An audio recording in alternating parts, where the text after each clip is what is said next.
Sir पहिला प्रश्न असा की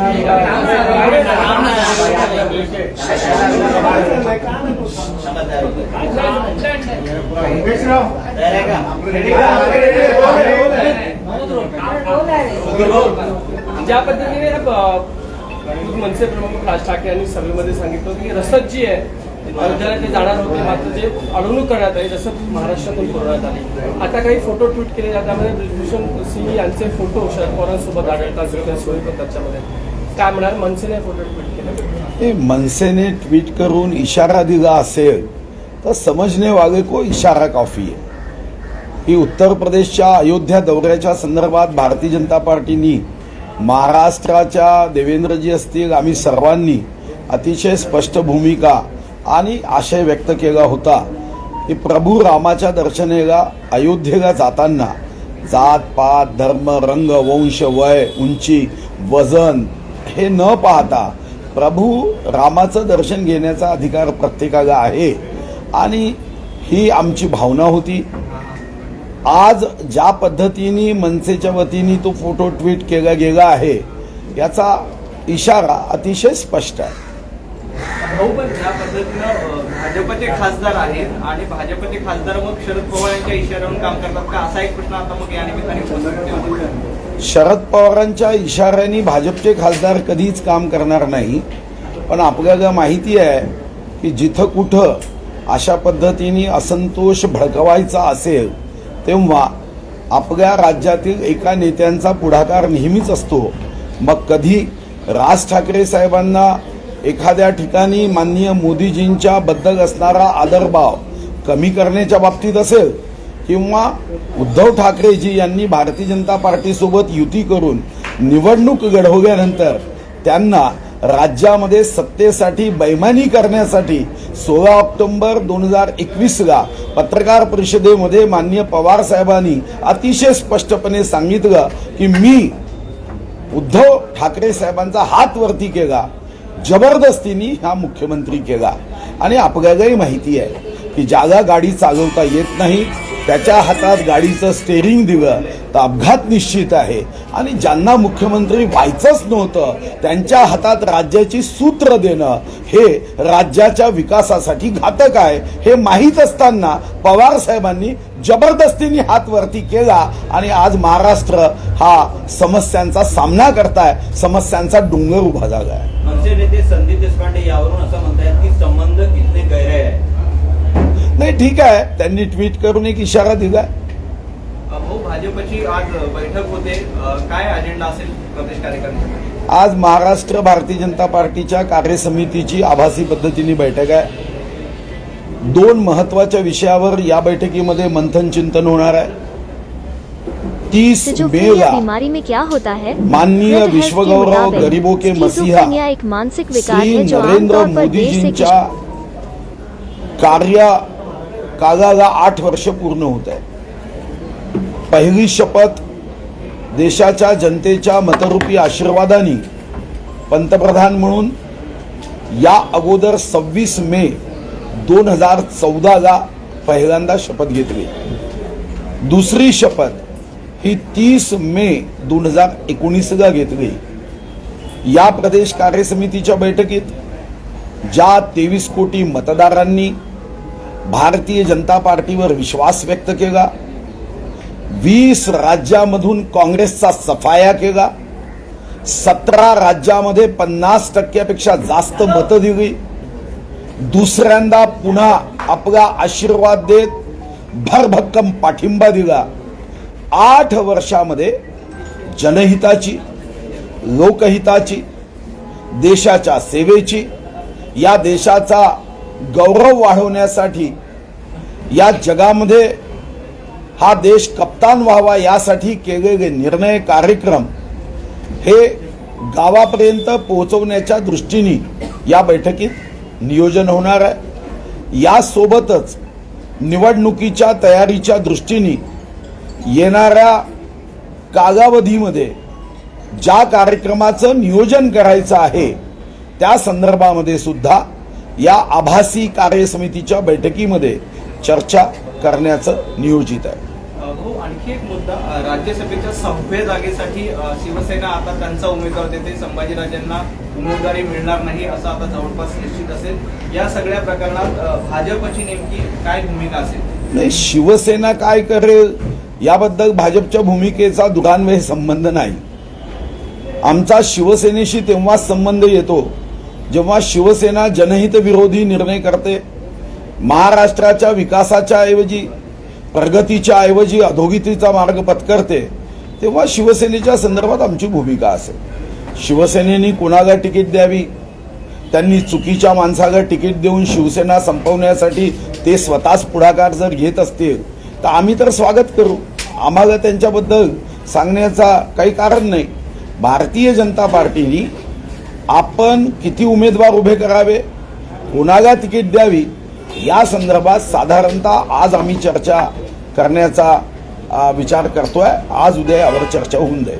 दुसरीकडे संभाजीराजे असंही म्हणतात की मी जेव्हा मुख्यमंत्र्यांना भेटलो तेव्हा ते असे म्हणाले की छत्रपती घराण्यांचा मान राखला जाईल. कदाचित असं होऊ शकतं का की संभाजीराजेच उमेदवार असेल? मी जसं म्हणालो, हा शिवसेनेचा व्यक्तिगत प्रश्न आहे. शिवसेनेने उद्या छत्रपतीच्या घराण्याचा मान ठेवण्यासाठी जर तिकीट दिली, त्यांना मोठं मानाचं पद दिलं तर त्याला भाजपचा आक्षेप असण्याचं काही दुरान्वय कारण नाही. भाजपचा उमेदवार असेल का? त्याबद्दल आज देवेंद्रजी आणि आम्ही एकत्रित बसून त्यावर चर्चा करणार. भाऊ, 14 महानगरपालिकेच्या निवडणुकीचे आरक्षण जे आहे ते सोडत काढण्यासाठी निवडणूक आयोगाने सांगितलेलं आहे. मात्र ओबीसी आरक्षण व्यतिरिक्त हे निवडणूक होतं, त्यामुळे कुठेतरी नाराजी दिसून येते. कसं बघता या सगळ्या गोष्टीकडे? कारण की शरद पवार सुद्धा निवडणूक आयोगाचे मदन आहेत, यांना देखील भेटणार आहेत बोललं जातं. महाविकास आघाडी ही ओबीसी राजकीय आरक्षणाची मारेकरी आहे. संवेदन शून्य, निर्दयी, उदासी, षडयंत्रकारी, सूड घेणारं सरकार हे 1 मे 1960 नंतर हे पहिलं सरकार आहे.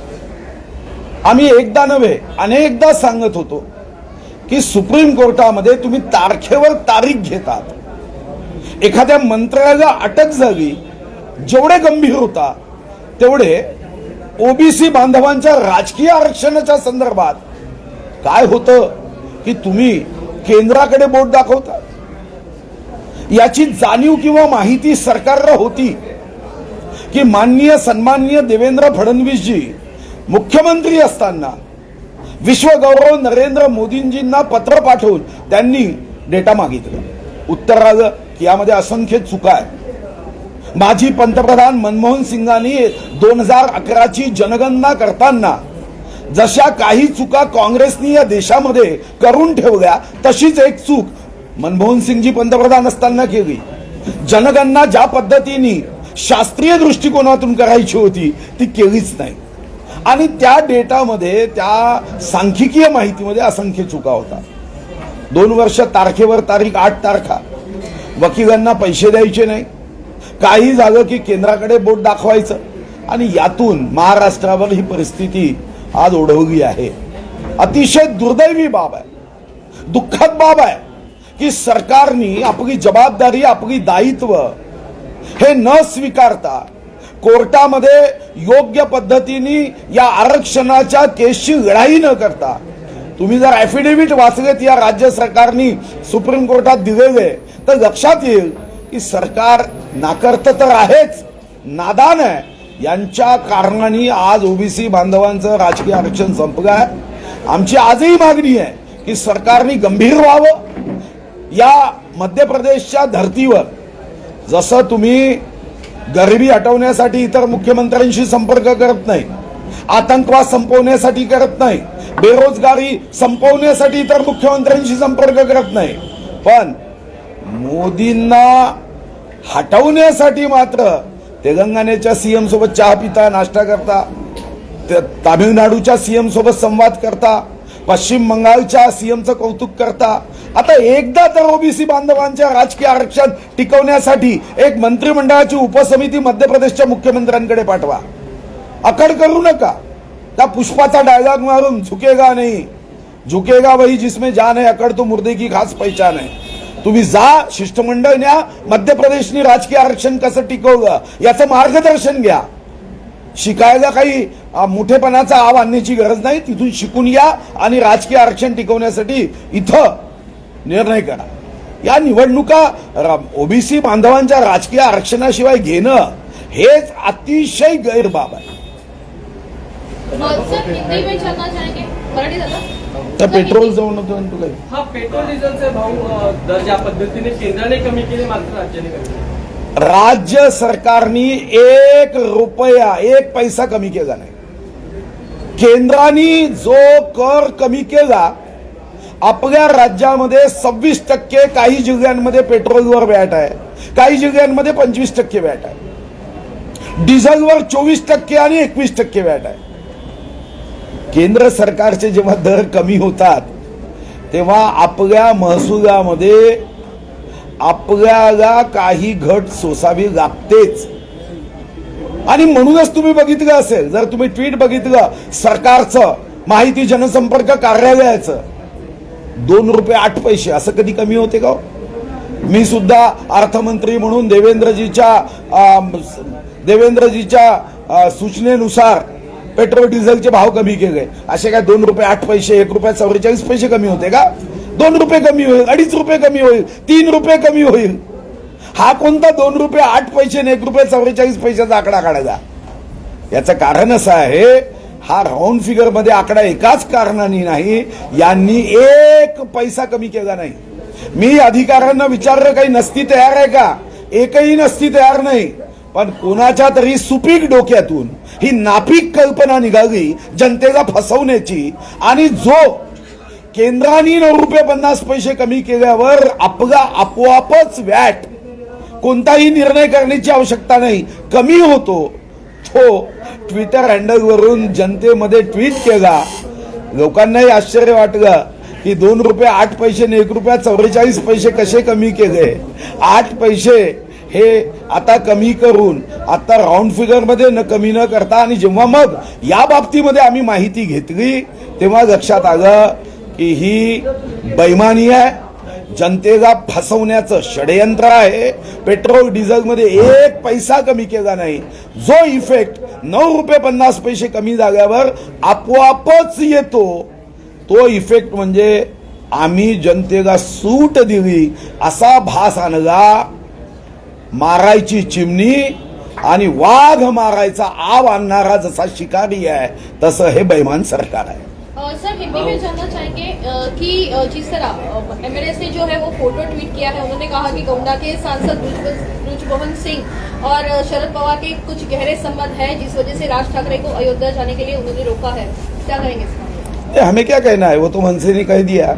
अब उसके आगे हमें क्या कहना है? हो भी सकता, क्योंकि शरद पवार साहब के बारे में ऐसा सभी लोग देश के लोगों का ये शरद पवार जी कर सकते हैं, ऐसी सोच है, वही मनसे की सोच है. तो मुझे लगता है इसमें हमने कोई बातचीत करने की आवश्यकता नहीं. जो फोटो ट्वीट किया गया है वो बहुत कुछ बताता है. सर जो आज बैठक है उसमें क्या क्या? इस बैठक में विश्व गौरव, गरीबों के मसीहा नरेंद्र मोदी जी के 8 वर्ष पूर्ण हुए. 8 वर्ष पूर्व 26 मई 2014 को पहली प्रधानमंत्री की शपथ माननीय नरेंद्र मोदी जी ने ली थी. दूसरी बार शपथ 30 मई 2019 को ली.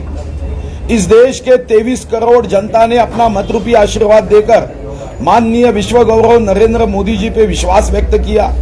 20 राज्यों से कांग्रेस का सफाया हो गया.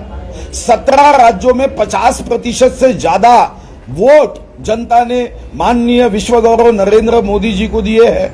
8 वर्ष में जो जनहित के निर्णय हुए, लोकहित के निर्णय हुए, देश हित के निर्णय हुए, इस देश के प्रगति के, उन्नति के निर्णय हुए, वो निर्णय लेकर हम जनता के बीच में जाने वाले हैं. जनता को धन्यवाद देते हुए, आभार प्रकट करते हुए उनके आशीर्वाद को फिर से पाने की अभिलाषा व्यक्त करने वाले हैं और जनता के सामने 8 वर्ष का हिसाब देने का निर्णय जो योजनाएं सरकार ने की है वो योजनाएं जनता तक पहुंचाकर कहीं पे कोई उणीव है, कोई त्रुटि है, कोई कमी है तो वो समझकर फिर और अच्छे ढंग से देश के गरीबों की सेवा, देश की जनता की सेवा करने के लिए आगे बढ़ने का ये प्रयास है, उसका नियोजन होगा। राज्यसभा के नामों को लेकर प्रदेश समिति के कार्य समिति के इस बैठक में चर्चा नहीं होगी, मगर आज या कल हमारी कोर टीम की बैठक होगी, उसमें पूरी तरह से इस विषय में चर्चा होगी। और जिस तरह से ईडी ने कोर्ट में चार्जशीट फाइल की है, वहाँ पे नवाब मलिक और दाऊद का लिंक सामने आया है। हालांकि लगातार बीजेपी इस्तीफे की मांग कर रही है, लेकिन अभी तक नवाब मलिक को इस्तीफा नहीं दिया गया। बेशर्मी की हद होती है, सरकार ने सारी हदें पार कर ली है। खुर्ची पे इतना प्रेम है कि वो जैसे खुर्ची के बिना उनका जीवन अधूरा है। आज जब आतंकवाद के बारे में कोई भी पार्टी हो, गंभीरता से हमने सोचना चाहिए। जिस व्यक्ति का नाम बॉम्ब स्फोट के आरोपियों के साथ जोड़ा जाता है, और यह बात भी इस देश में कई बार हुई है कि जब कोई आरोप होता है तो उसके बाद जब तक आरोप से वो निर्दोष मुक्त नहीं होते तब तक उन्होंने बाजू में हटना चाहिए। हमारे लिए हमारे ज्येष्ठ नेता अडवाणी जी का बहुत अच्छा उदाहरण है कि उनका हवाला में नाम आया तो 18 महीने वो संसद में नहीं है। मुझे लगता है कि अपेक्षा थी कि जो पवार साहब बहुत वर्ष लोकसभा में अडवाणी जी के साथ रहे तो कम से कम उनसे कुछ गुण लिए होंगे, मगर आज हम जब नवाब मलिक का त्यागपत्र लेने के लिए सरकार जो भाव व्यक्त कर रही है वो भाव इस देश के लिए हानिकारक है। आतंकवाद से जुड़े हुए व्यक्ति को मंत्रिमंडल में हमने नहीं, उन्होंने ही निकाल देना चाहिए। अनिल देशमुख जी को आप निकाल सकते हो, आप संजय राठौड़ जी का त्यागपत्र ले सकते हो, मगर मतों के तुष्टीकरण के लिए एक विशिष्ट धर्म के सामने उनके घुटने टिक जाते हैं, ये दुख की बात है। ये देश निश्चित रूप से इसकी शिक्षा चुनाव में देगा। हो, एक शेवटचा प्रश्न, संभाजीराजे कोल्हापूरमध्ये असं म्हणालेले आहे की माझी मुख्यमंत्र्यांसोबत चर्चा झालेली आहे, सविस्तर बोलणं झालेलं आहे, पुढे काय करायचं ते ठरलं आहे, मला विश्वास आहे ते छत्रपती घराण्याचा सन्मान आहे। नाही, छत्रपती घराण्याचा सन्मान या महाराष्ट्राची नव्हे, जगामध्ये छत्रपती शिवाजी महाराजांवर प्रेम करणारा प्रत्येक व्यक्ती, शाहू महाराजांवर प्रेम करणारा प्रत्येक व्यक्ती करतोच। तिकीट आणि सन्मान याला जोडायची गरज नाही। तिकीट हा अलग भाग आहे आणि छत्रपती शिवाजी महाराजांचा, शाहू महाराजांचा सन्मान प्रत्येकाच्या मनाच्या हृदयात आहे, कोणत्या जातीचा असो, धर्माचा असो, रंगाचा असो, वंशाचा असो। आणि म्हणून मला वाटतं की तिकीट आणि सन्मान जोडणं हे गैर आहे।